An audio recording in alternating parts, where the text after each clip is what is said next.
Hey guys, welcome to episode number 42 of the Natural Female Muscle Podcast. Hope we're all doing very well.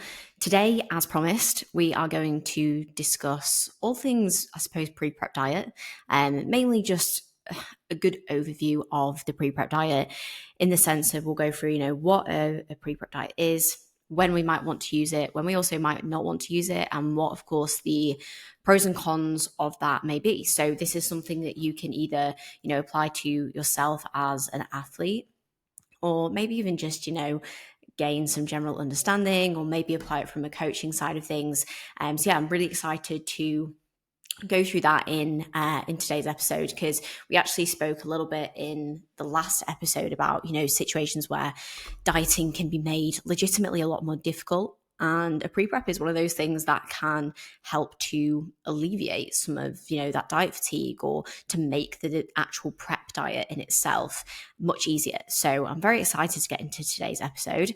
As always, I want to just start by saying thank you to everyone who always listens, always tunes in. It means the world. And if you can make sure to rate the podcast on Spotify, we are well on the way to 100 ratings. I've actually seen some really good improvements over the past couple of weeks since I've mentioned it. So I will make sure to keep mentioning it at the start of the episode. So if you can rate the episode, that would be, or the podcast, sorry, that would be amazing. If you have any feedback on the episodes as well, send them below. If you're listening on Spotify, or if you're listening on YouTube, you can pop them in the comments, or you can just pop me a DM as well, because like I say, I'm always wanting to hear your guys' requests. And also make sure to share the podcast on Instagram, tag me, tag the podcast, because I do really appreciate it. And I love to see when people are enjoying the episodes and listening, and maybe which ones you're not sharing and not enjoying, so I know to not repeat those in the future.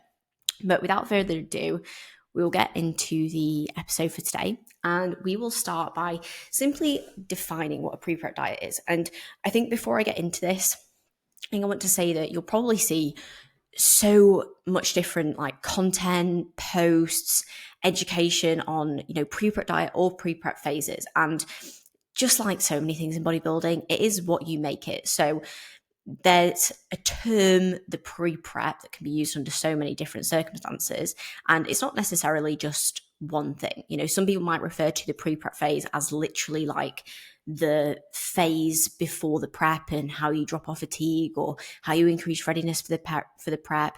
But I'm going to talk about this in the context of like an actual pre-prep diet. So this is a diet that you run before the prep. That's the circumstance that we're going to go through this. So the pre-prep diet in the context of this episode is going to be a diet that is done in advance of the actual prep, which the prep in itself is the phase of dieting that leads you into the show. So that's the continual phase of dieting going into the show itself.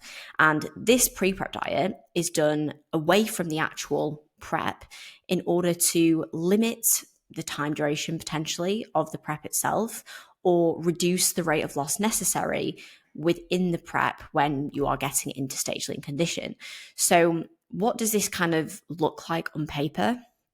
This is looking like, I said, a diet phase before the prep. You're not doing this just before the prep and taking a diet break. Like, this is actually done away from the prep itself.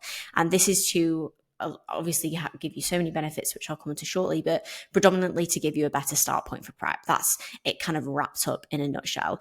And the way that I personally see this is that this is usually and ideally something that is done in advance of the prep itself, so that you actually have time afterwards to remove diet fatigue and potentially also make further progress before the prep. Now, you might not be in a position where you have the ability to make progress before the prep, and we're going to go through some different circumstances and different ways that you can run this, because like I say, there's so many different ways you can set this up. It's not the same applied for everyone. People will run them differently depending on what situation that they're in themselves. But I would personally say that the most ideal situation, if it works well from a plan and if it works well adherence wise, is that you can get this done where you ultimately are able to bring body weight down so that your start point for prep is a little bit leaner, so you don't have to pull off as much body weight during that prep. and also so that you can potentially then still have a stint of time from finishing that pre-prep until you start your prep where you can actually not only just drop off that diet fatigue, but also then make some improvements again, because that will ultimately get you in a position where, one, you're not spending an extended period of time dieting, but it also then means that you're going to probably also be in the best possible position when you start a prep, because you're going to be also physically ready for it. Like you've actually come away from a phase of dieting, you've had the opportunity to make some improvements. Again, that's important because you're adding more actual muscle mass onto your frame, which if you can eke that out, you definitely want to. But you're just going to be ready for it. You're not going to feel like you've gone from one diet straight into the other. And there's so many people will ask, like, well, how much time should I spend in between one or the other?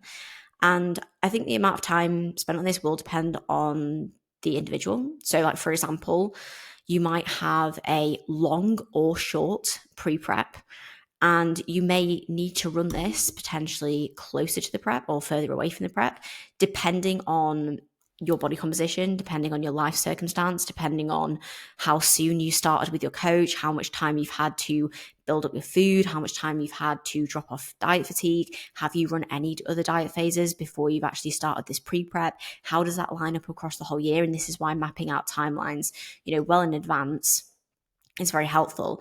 And I will take you guys through sort of some different considerations and circumstances as to how you will plan this out. But I want to kind of talk through my own process just to help give you the best kind of example of how this might look, not for everyone, but how this looks in my circumstance, so you can just get an understanding of what this looks like. And obviously I can talk very freely about myself and about my own process without obviously referring to a client or anything like that. And I'm sure it's potentially something that a lot of people are interested in, because I, of course, have sat for a large part of my off season a good way above where my previous stage weight was. Now, my previous stage weight might not necessarily be my next stage weight. I'm hoping it probably won't be, but it probably won't be far off. Like, that's the reality. Is it'll probably be a bit heavier, but not by much. Because I was 95 pounds the last time that I was on stage. The heaviest that I've got in this off season as a whole has been 148 pounds. So that's like over 50 pounds above my stage weight. In my most recent push, I got to like 145. So not quite as heavy, but still around that kind of same margin. So it is about 50 pounds above stage weight, because I, of course, have had like a slightly longer off season as well. I've been trying to push to make some quite significant improvements, and I haven't, stayed close to my stage weight in order to do that, because I needed to make those significant improvements. But even still, it's looking like realistic stage weight estimates, I'll probably be about 100 or 105 pounds on stage. It might be slightly heavier, but realistically, I want to be in, better condition with more muscle. So the variance isn't often going to be, drastic. So I have to look at that and go, right, okay, my stage weight, an overestimate, it's probably going to be 100 pounds. Well, okay, right now at my peak, I've got up to 145 pounds. Do I want to be losing 45 pounds in a prep? Absolutely not. Especially considering the fact that, I'm a small individual. I mean, 45 pounds of anyone is horrendous. But even as a smaller person as well, you're going to feel that even more, because it's such a substantial amount of your overall body weight. So if you consider that I'd then be getting down to 100 pounds, that'd be like half of my body weight that I'd have then lost over that prep. So it is a huge amount to take into consideration in those situations. And, when you're looking at a prep, as we've kind of spoke about in different diet phases and how you manage those, you ideally want to be able to manage, a smart rate of loss where you can then also maintain the most muscle mass. And when you get into a prep circumstance, that's realistically going to look like 1% of your body weight. So if I'm weighing like 130 pounds, 1% of my body weight is 1.3 pounds. So if I'm doing a 24 or 26 week prep, like that's like 25 pounds, it's not very much. So as a result, I don't realistically want to be starting my prep any heavier than 125. And that is the plan, is that I will start my prep at 125. So this is where the pre-prep then comes into play, because you have to look at that and go, right, so she's been at 145 pounds. How is she going to create a prep start point of 125 or up to 130, somewhere around that mark? So what that looks like for me is, at the moment, I'm actually running a diet, and this is something that kind of goes into play with my overall kind of plan for setting my prep and ultimately getting on stage. So in this current diet, I have brought myself down from 145 and I will finish at 125. So £20 diet. I can get this boxed off very efficiently when I'm carrying a lot of body fat. And this is obviously another huge benefit of the pre-prep diet. You can get that done nice and efficiently. The goal is probably like 10 to 12 weeks. Pull that off. And then I will be sitting at 125 pounds. What I can then do is have another 5 to 6 months of very productive pushing, push myself back up towards 135 pounds. And then I will then from there run my actual pre-prep. So my actual pre-prep will most likely take me from 135 pounds down to 120. So 15 pounds pulled off there. What that then gives me is it gives me a nice little buffer where I can then put on 5 to 10 pounds over an additional bit of time, which what I'm planning on doing is finishing my pre-prep in around November. So it'll be like November time, I finish my pre-prep, and then I start prep maybe like March, April. So I'll have 5 months in between finishing my pre-prep, where I'll be 120 pounds, to starting my actual prep, and I'll be able to gain 5 to 10 pounds over that time period. So I will have got myself into a position where I am not, just holding on to body weight. I am not, 135, 140 pounds and thinking I'm going to have to start my prep in January. I can actually utilize that time frame from November to when I start my prep to actually drop off a good amount of diet fatigue, to make some further improvements, to spend a good amount of time in a surplus, but then not start my prep too heavy. And it's essentially doing what I would have to do from if I had to start my prep in like January time, super early, rather than having that added, 3 months of prep.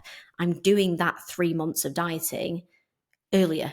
So I'm doing it 5 months earlier so that I don't have to do it later on down the line. And that will really, really save me, so that, like I say, I'm not having to lose 40 to 45 pounds in a prep, and doing that all in one sitting, which, absolutely it is doable. It's doable. If needs must, you will get the job done. But is it ideal? Definitely not, because like I say, you are then realistically spending a lot more time in deficit. You are probably going to be rushing to get to the finish line, or stressing about getting to the finish line, because you don't have the privilege or the freedom of time, of knowing that you have plenty of time, of being able to maybe even use frequent refeeds or using a diet break. And you as an individual, as an athlete, will probably be stressed about that. And that can affect the prep in itself. You're then going to just naturally be more stressed because you are spending more time in a stress state, in a deficit. And the more time that you're there, the more fatigue you accumulate. You're probably then going to see more adverse effects when it comes to performance, and also then experiencing potentially less muscle retention across the prep. So you're kind of like trying to avoid those situations. And I think that when this situation works, it works really well. But if it doesn't work, it can actually hinder you.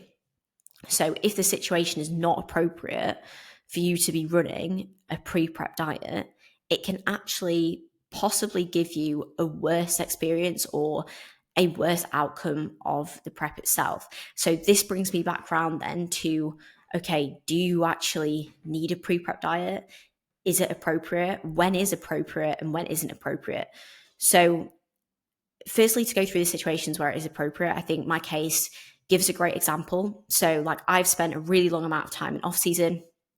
I have got really heavy in my off season as well. And ultimately, like, let's be honest, like, my life is bodybuilding, like a huge part of my life is bodybuilding. So I don't mind running a ridiculously long timeline that's maybe to a lot of people seems a bit complex and involves a lot of different diet phases, because I don't mind, and I like dieting and I like spreading things out, and I'm very, very happy doing that. For some people, potentially not, and that's one of the reasons why running a pre-prep diet is potentially not the right situation. But for me, it works really well. It also works really well because it gives me confidence, and this is one of the other reasons why it can be great for you to utilize, because if you have spent a very, very long time in off season and you haven't been anywhere near stage lean conditions, like I've not been anywhere near 30 pounds of my stage weight in 3-4 years. So actually kind of getting closer to that territory a little bit before the prep can be helpful to help you to see like, okay, like these are the improvements I've made. This is what we're working with. And you can start to then allow the athlete to get a bit more confident in the improvements and get more excited for the prep. And that's really, really good. So that is one of the reasons it's kind of like confidence based. The second reason, which is one of the main reasons I've been through, is that you sit heavier than your stage weight. So in order to avoid a very, very long prep, you will potentially want to do a pre-prep. And usually the circumstances where a lot of individuals might sit significantly heavier than their stage weight is either one, as I've already been through, if you have had quite a long off season and quite a long time away from the stage, always trying to make massive improvements, or very commonly is that you compete in a division where you have to get into quite significantly lean condition.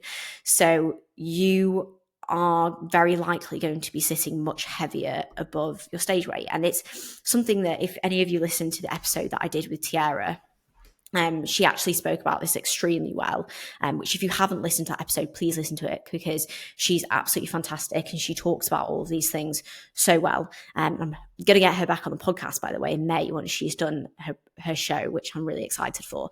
But basically, if you compare like bikini, for example, you compare a bikini athlete to a women's physique athlete, the condition that you have to get into between those divisions is relatively like different. You know, it is quite stark, the difference.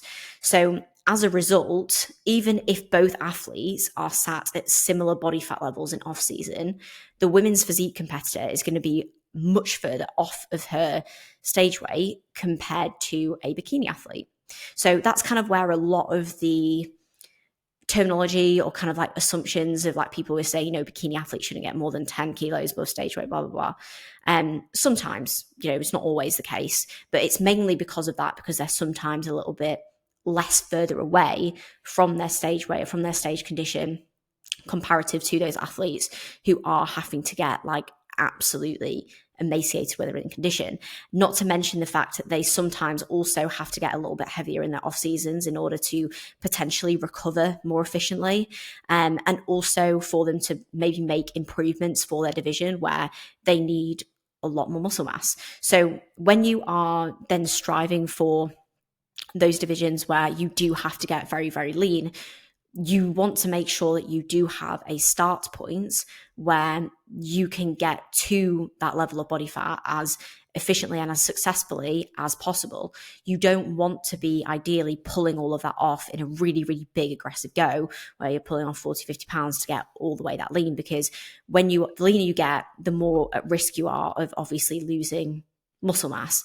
So you want to make sure that as you get down into those conditions, you are still bringing the best look possible. Whereas, you know, when you're coming down, you're maybe not getting quite as lean. Even if you have to do a lot of it in one go, you're not going to be necessarily at as much of a risk of losing muscle mass, again, depending on the situations, but compared to somebody who is having to get like absolutely skinned out. And to be honest, to get into very, very, very, very lean condition, and to ultimately still display a good physique on stage, like it does have to be well calculated. And I've really seen that with a lot of the athletes that I've spoken to on this channel, like for example, Ali Ross Willits, like she was mentioning how when she, you know, maps her preps out, she doesn't usually ever start more than 25 pounds worth of stage weight. And it's often like planned out that specifically to be that way. And I think that you have to be mindful of, okay, if the circumstances aren't great, if you do try and push for more, then that's going to be a situation where the look might actually look worse, and understanding like, okay, is more condition in this situation to be better? Or am I now just getting into a territory of like, this is where we're maybe going to risk more muscle mass? And I think a great example of that I'm more than happy to talk about, and Beth will be happy for me to talk about, was my client Beth, who competed last year. So she competed in women's physique. We actually didn't run a pre-prep diet with her, so I'll kind of maybe roll through some examples of this when we go through maybe not running a pre-prep diet, as that was very circumstantial based. But we pulled off about 35 pounds, 33 to 35 pounds in that prep, which is not like that uncommon for a prep, but given the condition that she needed to hit for women's physique, would we have liked to start a little bit closer to stage lean condition? Absolutely. And can we do that moving forwards now that we actually know where her true like stage weight is roughly going to be because we ran that first prep? Of course. And that's also a huge thing, is that you learn these things a lot better when you've actually been on stage before, because you then know, okay, roughly this is what I look like at different body weights. This is what my stage weight is going to be. Because if you've never even got on stage before and you don't know, like, I don't have any clue what your body is like near stage lean condition, what that body weight is, it's so hard for you to predict, you know, what that's going to look like. And that's a huge part of, you know, learning through your first prep and also going through that experience with your coach. But as I was saying, in that setting with Beth, we got to a point where she was absolutely in enough condition to be competitive as a women's physique athlete. And she came away from her first show with a top 3 placing, a very competitive lineup against 2 absolutely incredible athletes. And that was like her perfect look for that day. She was in condition enough to be competitive in that class without then pushing herself to be almost trying to be like too lean and then sacrificing her muscle mass, you know, sacrificing her muscle mass for condition that within the like confines of that prep wasn't there to be pushed. Like muscularity, of course, plays a huge aspect. But again, it's like you look at the timing and it's like, okay, if we'd have tried to have then pushed her to see more aggressive rate of loss, she would have compromised her muscle mass, and she probably wouldn't have looked as good as she did on stage, because she wouldn't have maintained all the muscle, which at the end of the day is important. Like, you need to have a good amount of muscle on stage. So in those situations, you do manage them carefully. But, you know, that's why, like I was touching upon, I know I've gone off on a bit of a tangent. If you are in those divisions where you do have to be a little bit leaner, then you do need to make sure you map that out carefully. And that's thankfully now what we've been able to do with Beth as she's come into this specific off season, because we've now seen where she's been at in stage lean condition. We've had a good growth phase. We'll run a pre-prep diet toward the end of this year, and then she will start her prep in 2025 probably about 20 pounds leaner than she did, because she will also then be getting probably 10 pounds lighter at a lot more conditions. So, you know, you get the benefit of then being able to understand that and mapping the pre-prep out. So that, as I've just touched upon, is definitely one of the other reasons why you may want to consider a pre-prep, is because you do genuinely know what it takes for you to get into condition. You have an idea of what that looks like. Whereas sometimes for a lot of first timers, especially, like I say, if you've never done like a photo shoot prep before, if you've never really done like a big diet, you probably don't know, and your coach will give you their obviously best guidance and understanding of what it looks like. But especially if the circumstances don't work out for pre-prep, that's where maybe that's not necessarily a good decision or a necessary decision for you to make as such. So that's one of the things. Another consideration then to move on to is potentially the timings of the shows. So if you look at the times the shows you do, and whenever you look at any of the shows that you decide, your layout of the prep is going to be massively dependent on obviously when the shows are. But sometimes you might have a show where realistically you're going to need to do 24, 26 weeks, maybe even a little bit more, 28 weeks to get into condition for that show. And you might look at that and you might say to your coach, like, look, I don't want to prep at that time. So say you have a show in May, June, and it's looking like you'd need to prep over Christmas. And you might say, look, I really don't want to do that. And that's perfectly fine, because that's your choice as the athlete. And if you don't want to do that, that might be another situation where a pre-prep can be helpful to manage a better timeline, so that the duration of the prep itself is maybe a little bit shorter. So for example, rather than doing 26 weeks of prep over Christmas and into a show in June, you might do 12 weeks of a pre-prep maybe earlier on in that year, actually be able to have a break or come away from that over the Christmas or New Year time period. And then you can start your prep after that. It might be a bit of a shorter prep, it might be 20 weeks instead of being 28 weeks. So you have the ability to then split the prep up and maybe put it over times that work a little bit better for you. And that can go for stressful situations like moving house, getting a new job. Maybe you've got a holiday planned. Like, there might be certain situations where you can move them around. Now, it's not always going to be possible, but there are situations where you can do that and it might work a lot better. So that's one thing, is then obviously the timings of the show. You then also, if you run a pre-prep, you get the opportunity to realistically just set yourself up for the prep in a better situation, not just like from a body composition side of things, but also physically and mentally when it comes to like your skill of dieting. So being able to start to build that routine of what it looks like when you are in a deficit, getting used to what it's going to look like when you're doing steps, when you're doing cardio, when you are prepping your meals. And that can really drive up your readiness as you go into the prep. So it's not just about physique confidence, as I touched on earlier. It's also like physical variable confidence, like you can actually make yourself feel confident that you can do this. Because sometimes as well, for a lot of people, they might think, oh God, am I ready to prep? And am I going to be able to actually do everything that I need to do? And the pre-prep can be really helpful for kind of setting some of those habits in stone before the prep actually starts. Like I say, you get adapted to that routine, you understand the skill of dieting. And especially if you're obviously doing this with a coach, it allows your coach to understand you better, particularly if you maybe haven't ran any diets together before, or you've not necessarily gotten this lean together before.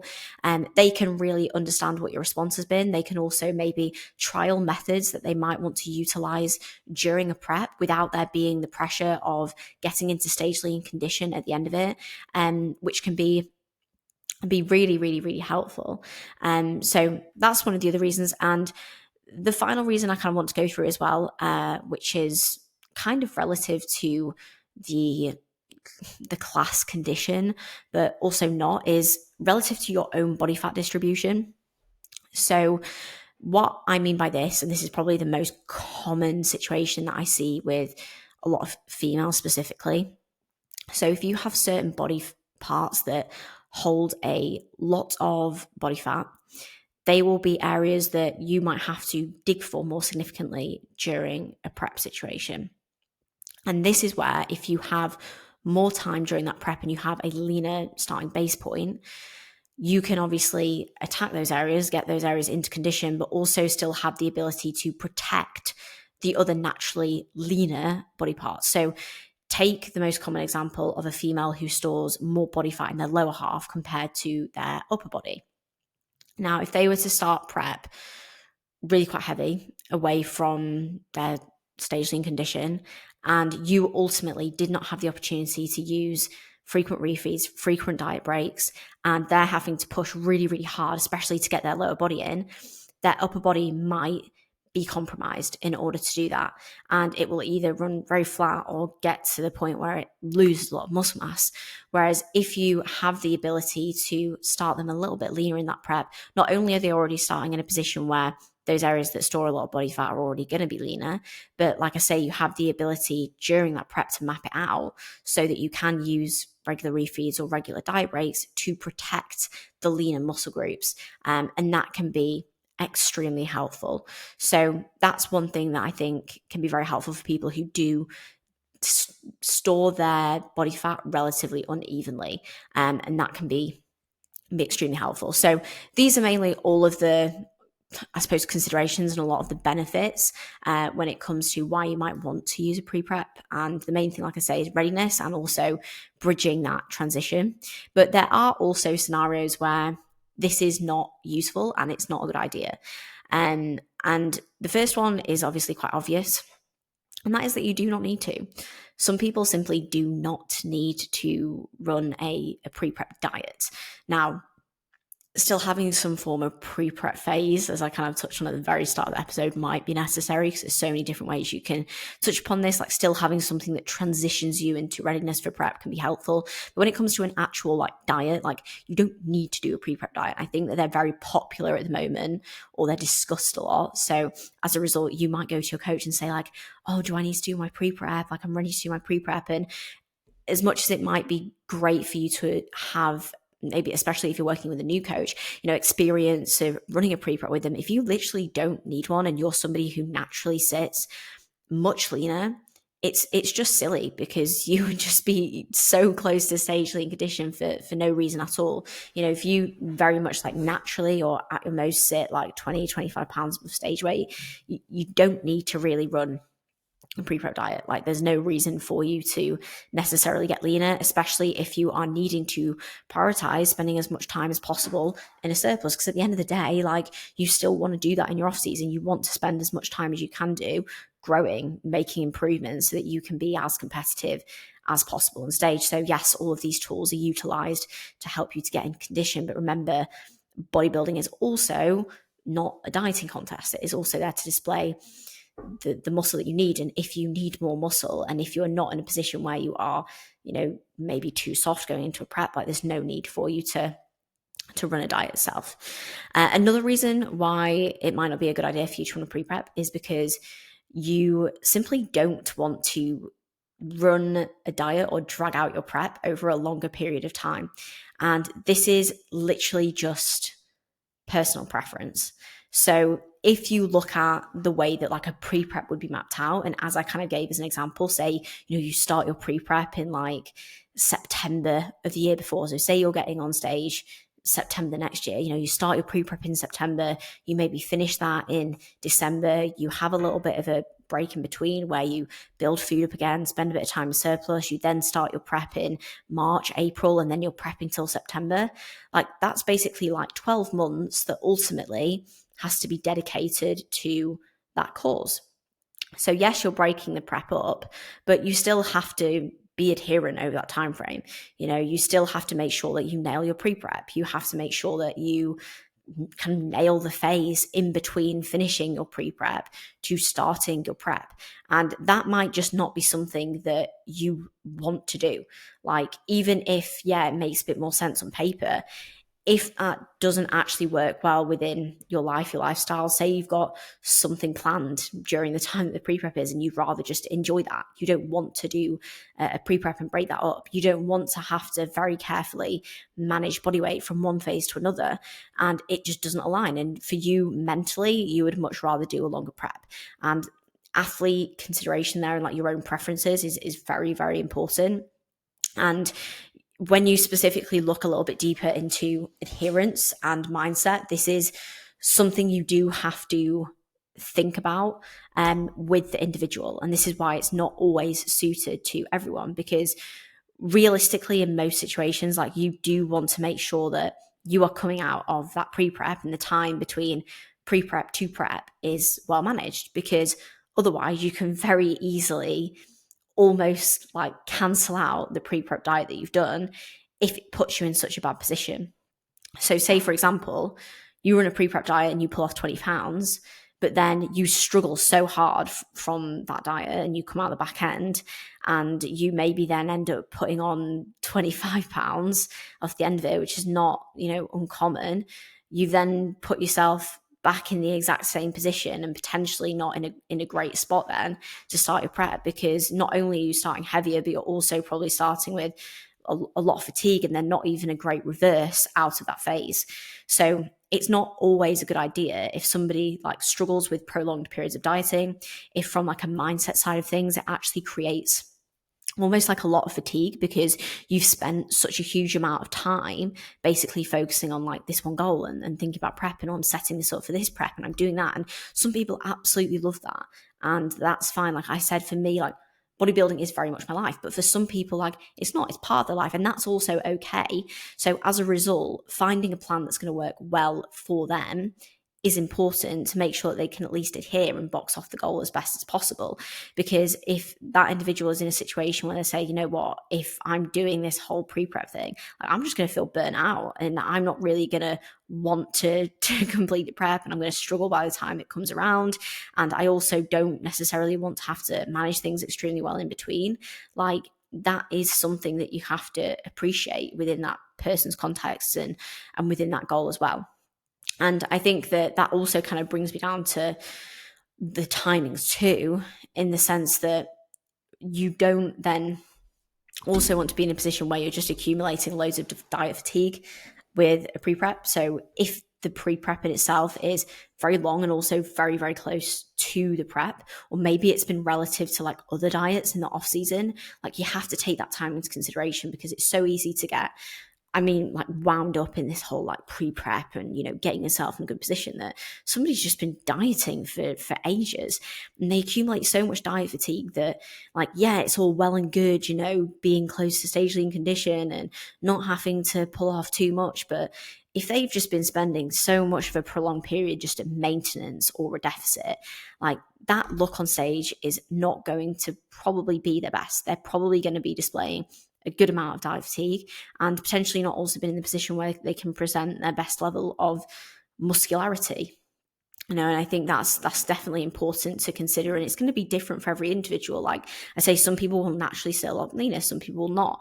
Some people will be absolutely fine spending extended periods of time in a deficit. Some people will not, and they will reflect that in their look, and it will reflect in their training and so many different things. So I think that the timing is everything. Timing is everything. And the timelines for everyone is why everyone will have a different timeline based on their physique, based on their goals, based on their life. So it is not always appropriate. And I think that's kind of the main thing to kind of take away from this, is that pre-preps can be great and they can provide a huge amount of benefit when done well and in the right situation. But there is also not just one way of running a pre-prep diet. And there is also not every situation where a pre-prep diet is ultimately appropriate or even feasible. So essentially, when you are looking at maybe your own phase or mapping out a phase for an athlete, like, don't worry too much about maybe what other people are doing. You have to take into consideration what is legitimately going to work best for that person. That is the most important thing at the end of the day. So even when, like, I'm very mindful of this when I share even a lot of my circumstances, is that my circumstances are not the same as a lot of other people. In fact, they're not the same as anybody else's, because they're not. And that's the reality of everyone in bodybuilding, is that no one bodybuilder has the same process as somebody else. It is always, always, always going to be different. So take it into your own context, take it into your own circumstance. If it comes to mapping these phases out, they can be super helpful, but they do have to be extremely individualized, and they do have to be taken into your circumstance and your goals. So I hope that episode has been helpful for you guys, to just give you a little bit of an understanding of what the phases are, and just some considerations to make, really, if you are deciding to put them into place. Because as much as I've referred to them a lot throughout the podcast, I've not actually dived into them properly at any point. So it's been good to talk about that today. And as always, thank you so much for listening. If anyone has got any requests, as always, please do make sure to pop them below. And please make sure to, as I said at the start, rate the podcast, like the podcast, all of that amazing stuff. Share, tag me, so that I can see if you have enjoyed listening. If anyone's got any questions at all off the back of this episode, please do just pop me a DM, because I'm always happy to help where I possibly can do, and answer any questions if you've got any queries at all. But yeah, thank you so much for listening, guys, and I'll be back with another episode next week.